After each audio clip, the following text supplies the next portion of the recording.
You're standing at your kitchen counter or a noisy check-in kiosk, palms sticky from coffee, the boarding pass on your phone glowing against a stack of receipts.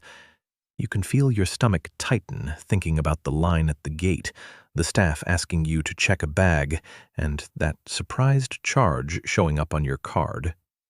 You remember reading one sentence in the airline's rules and then forgetting it. Now you want a short, practical plan you can use right away. Start at home. If your flight happens to be canceled or delayed, Compensair will help you get compensation for the inconvenience and get your money back without wasting time on red tape. Get a refund for your canceled flight right. Before you finish packing, find your airline reservation on the airline's official website or the confirmation email. There will be a short section labeled Baggage Allowance, Checked Baggage, or Extra Fees. Write down or screenshot the exact size limit and the weight limit for both carry-on and checked bags. If the airline sells a basic fare that looks cheaper than others, check whether that fare includes a carry-on, only a personal item, or nothing at all. On budget carriers, these variations are the norm. Next, get a simple tape measure and a luggage scale. Both are under $30. Measure the outside dimensions of your suitcase, length plus width plus height, and weigh it. If you don't have a luggage scale, use a bathroom scale and lift the bag onto it. Weigh yourself, then weigh yourself holding the bag and subtract. If you're already at the airport and there's a baggage sizer or self-serve kiosk, use that before you join the check-in or boarding line.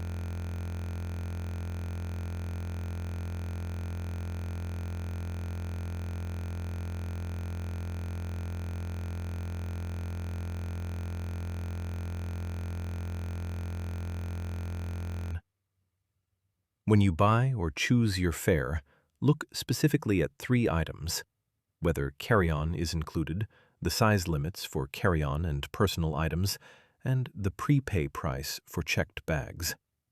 Prepaying a checked bag online is almost always cheaper than paying at the gate. Note the exact price the airline charges for a first checked bag if you were to add it online at booking, at check-in, and at the gate. Yes, they're different. Why do airlines charge different prices? Think of the airline's baggage policy like a movie theater that charges less for early tickets and a premium at the door. The airline wants you to commit early because it reduces uncertainty about weight, space, and staffing. A bargain fare that looks cheap is priced around a predictable set of passengers who bring only a small bag. When you show up with a large carry-on that needs gate checking, that surprise increases operational cost, so they charge more. Now the concrete numbers you need to understand.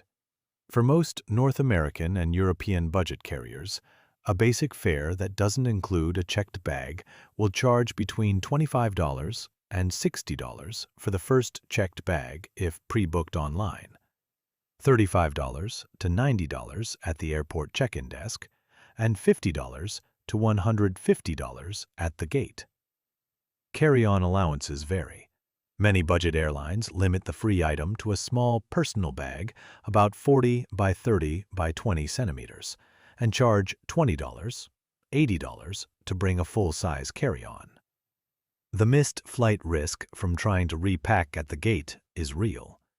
Queue time at gate check can add 10-25 minutes, and on tight connections, that can be the difference between boarding or being rebooked with a long delay. Worst case scenario, you get to the gate, your bag is too big, the gate agent requires it to be checked, you pay the gate price, the bag is delayed on the baggage carousel, and you lose an afternoon of plans. In rare cases, if the flight is full and the bag is oversized, you might be asked to sign it as manifest baggage or pay an oversized, overweight surcharge of $100, $300. So small preparation at home saves money and time. Cheapest, safest, most practical solution? Travel with a compliant personal item and pack light. Use a soft-sided bag that can be squeezed into a sizer.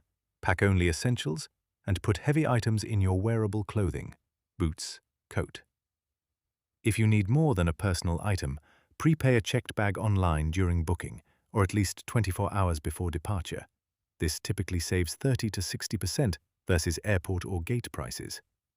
If you have questionable-sized luggage, buy or borrow a luggage sizer or a collapsible bag you can move things into while still at home. Here are exact steps to follow before you leave home. 1. Open your confirmation email and the airline's official baggage page. Screenshot the allowance. 2. Measure and weigh your bags. 3. Decide. Can you compress and repack into a compliant personal item? If yes, do that. If no, add the cheapest paid baggage option during booking. 4. If you're traveling with fragile or valuable items, put them in your carry-on only if the carry-on fits the allowed dimensions. 5. Bring a small folding duffel or tote if you might need to shift items between bags at the last minute. Many useful links can be found in the description. If this is helpful, please like and subscribe for more practical travel tips. One specific hidden fee to watch for is the so-called payment processing or service fee. Some airlines or third-party booking sites add a small % fee when you pay for a bag during online check-in or when you pick the seat, sometimes displayed as service fee or payment charge. It can add $3, $15 per transaction. A common trick from third-party sites is to show a low headline fare, but then separate baggage and seat fees into optional upsells during checkout, sometimes pre-ticked. Always uncheck optional extras and recalculate the total before you provide payment details. If the airline charges a separate fee for printing a boarding pass at the airport, bring your boarding pass on your phone or print it at home to avoid a $5, $20 kiosk charge. How to refuse unnecessary upsells. When a site or kiosk offers an add-on, look for a small checkbox that may be pre-selected and uncheck it. On the phone with an agent, say calmly, "No, I do not want to add baggage or seat selection. Please remove those extras from my booking." If an agent tries to sell you a priority boarding or baggage option at check-in, decline it and ask what the standard allowance is for your fare. If charged incorrectly at the gate or check-in, keep receipts and take a photo of the agent's screen. Many airlines will refund a mistaken charge if you file a complaint within 14 days. Packing hacks that actually work. Use packing cubes and roll clothes to save space. Wear your bulkiest items on the plane, coat, boots, and put electronics and liquids in your personal item. Use a lightweight, flexible tote for last-minute shifting. If you plan to carry liquids over 100 milliliters, pack them in checked luggage if you have free checked space. Otherwise, use small, refillable bottles under the carry-on limit. If you find yourself at the gate and they ask to gate check a bag, ask whether employees will tag the bag as priority or not. Sometimes priority-tagged gate-checked bags come off first.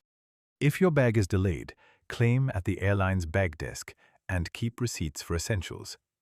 On domestic flights, the cost to replace basic items can range to $20, $100, and airlines usually reimburse reasonable expenses under their delayed baggage rules. One final practical trick. Join the airline's loyalty program. It's usually free. Members often get discounted baggage rates, or their fare buckets display clearer rules. Also, consider booking directly with the airline rather than a third-party site. Changes and baggage purchases are more transparent and disputes are easier to resolve. I know it's a lot to think about, but a few minutes of checking and weighing at home turns a stressful gate moment into a calm boarding. If you follow the steps I gave, measure, weigh, prepay when cheaper, and pack a flexible extra tote, you'll dramatically cut the chance of paying surprise fees. If this advice saved you time or money, please hit like and subscribe. Comment below with the airline you're flying and I'll point to the exact baggage guide page for that carrier. Thanks for watching, and travel safe.